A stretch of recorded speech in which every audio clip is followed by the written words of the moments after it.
Prendre sa place, c'est glorifier le Seigneur. C'est vivre sur terre. Oui, le plan de Dieu, la volonté de Dieu pour toi. Et pour cela, il faut aller dans la parole du Seigneur pour savoir ce que le Seigneur dit à ton sujet. 1 Jean chapitre 3 verset 1. La Bible nous dit, voyez quel amour le Père nous a témoigné pour que nous soyons appelés enfants de Dieu. Et nous le sommes. Si le monde ne nous connaît pas, c'est qu'il ne l'a pas connu. Donc nous voyons ce soir que notre Père nous a démontré son amour. Laissez la parole de Dieu changer votre vie. Les femmes ont su s'insérer dans la société, trouver une place parce qu'elles sont mises en valeur. Prendre sa place et se mettre en valeur. L'un des éléments principaux qui peut empêcher une personne à prendre sa place, c'est la paresse. Parce que la paresse englobe beaucoup de choses. Une personne paresseuse ne peut pas faire de grandes choses dans sa vie. Elle vit aux dépens des autres. Et là, Dieu ne veut pas que vous soyez de ceux-là. Une personne qui paresse se trompe même. Pourtant, quand nous lisons la parole de Dieu, nous découvrons dans les Saintes Écritures que le travail fait le bonheur de ceux qui craignent l'Éternel. Dieu nous a appelés à travailler. Dieu n'a pas fait l'homme pour qu'il végète sans produire aucun fruit. Mais Dieu a créé l'homme pour un but. Dieu lui a donné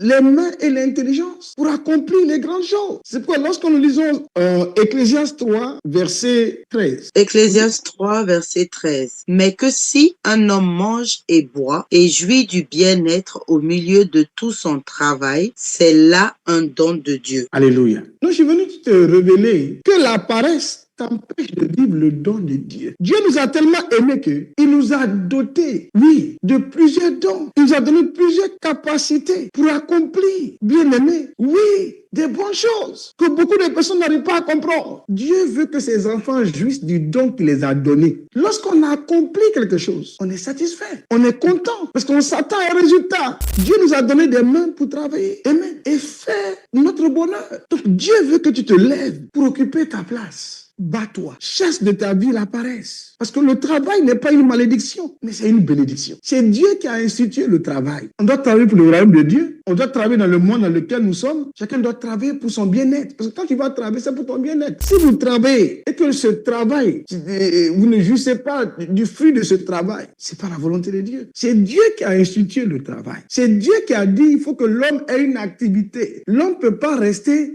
sur place seulement, il contemple le jardin, il voit tout ce que j'ai fait, il est dans l'admiration de la création. Non, Dieu dit non, il faut que je l'occupe. En l'occupant, l'homme va développer ses compétences, ses talents. C'est pourquoi, dans Genèse 2, verset 15, la Bible dit que l'Éternel, Dieu prit l'homme et le plaça dans le jardin d'Éden pour le cultiver et le garder. Dieu a voulu que l'homme soit occupé. Amen. Et au début, le travail n'avait pas de vocation d'être pénible, mais le travail devait être doux et satisfaisant. C'est ça le plan de Dieu pour les hommes. C'est quand maintenant l'homme a désobéi à Dieu, Dieu a dit à l'homme, maintenant tu gagneras ton pain à la sueur de ton front. Et on le voit dans Genèse 3, verset 17. Une autre caractéristique du paresseux. Dans Genèse 3, 17, c'est seulement lors de la chute, quand l'homme et la femme ont péché, en désobéissant à l'ordre de Dieu, que le travail est devenu pénible. Quand un homme fait le travail, pour lequel il a été créé, il est heureux. Quand il va au travail, il a une passion pour le travail. Vous voyez des gens comme ça, qui sont faits pour ça. Il est dans la volonté de Dieu. La Bible dit que celui qui travaille avec diligence plaît à Dieu. Mais les paroles, même, celui qui bavarde beaucoup ne peut pas plaire à Dieu.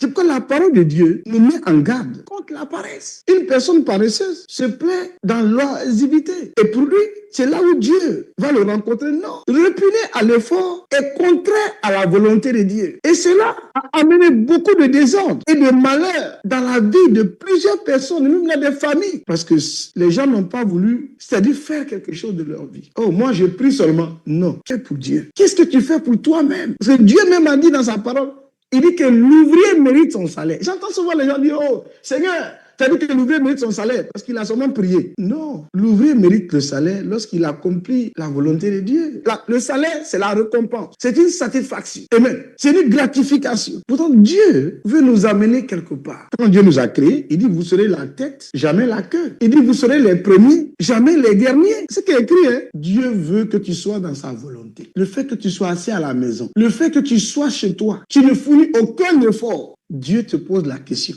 Est-ce que tu penses que tu es dans ma volonté? Proverbe 14, verset 23 nous dit, le travail produit l'abondance, mais les paroles en l'air mènent à la pauvreté. Dans Proverbe 12, verset 11, il est écrit, Qui laboure sa terre sera rassasié de pain. Mais celui qui court après les fainéants est dépourvu de sens. Alléluia. Voici ce que Dieu nous dit ce soir. Il dit, qui laboure sa terre sera rassasié de pain. Mais celui qui court après les fainéants est dépourvu de sens. Tu dois revoir les gens que tu fréquentes, les gens qui sont autour de toi, les gens avec lesquels, bien aimé, tu discutes. C'est ce qui est écrit. Celui qui cultive son champ sera rassasié de pain. Toi, tu ne veux pas cultiver ton champ. Et tu dis que tu pries, Dieu va faire un miracle. Le miracle n'est pas le fruit du hasard. Hein. J'entends beaucoup de gens raconter ça, qui disent pasteur et autres, raconter des histoires. J'attends le temps de Dieu.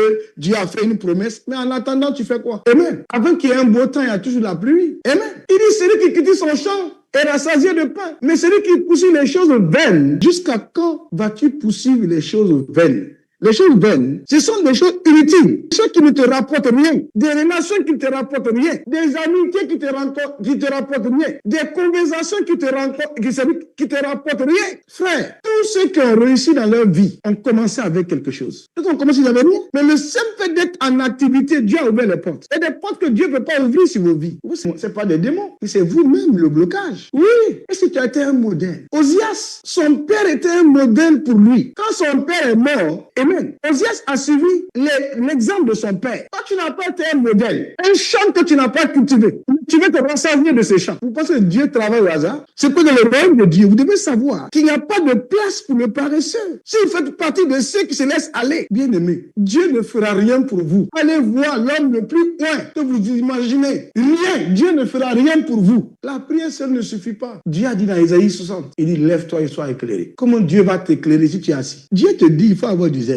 Tout ce que tu racontes là ne peut pas t'apporter grand-chose. Ton Dieu, ton Père veut t'amener à un autre niveau. Comme dit la Bible de Jésus. Jésus n'était pas, oui, un contemplatif paresseux, mais il travaillait. Les disciples de Jésus, ils ont travaillé, ils étaient des pêcheurs, des collecteurs d'impôts, des médecins, des commerçants. Le fait de ne rien faire, la paresse c'est un désordre. Hein. Je veux te dire, femme, Dieu vient enlever ce désordre de ta vie. Dieu aime celui qui est dirigeant. Dieu aime celui qui travaille. Dieu aime celui qui sait aussi prendre un temps de repos quand il est fatigué. Dieu n'est pas contre le repos. Dieu est contre la paresse. Excusez-moi bien, hein? Le repos est différent de la paresse. Alléluia. La paresse, c'est ne rien faire. Le repos, c'est prendre du temps pour se ressourcer, se fortifier. Donc, c'est deux choses différentes. Sachez que le paresseux ne deviendra jamais un leader. Il ne peut pas être un leader. Malheureusement, pourquoi il ne peut pas être un leader? C'est à cause de sa paresse. Le paresseux n'a pas beaucoup d'influence. Une personne qui travaille a de l'influence, a de l'impact. Il ne peut pas devenir un leader. Amen. Parce que le leadership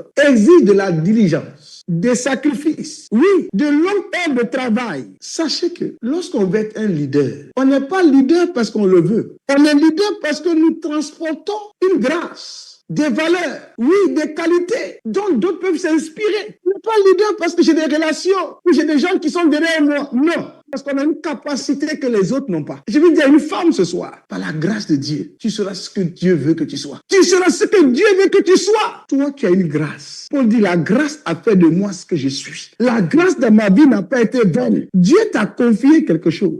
Un défi que tu dois relever dans ta famille et autour de toi. Fais ce que Dieu te dit de faire.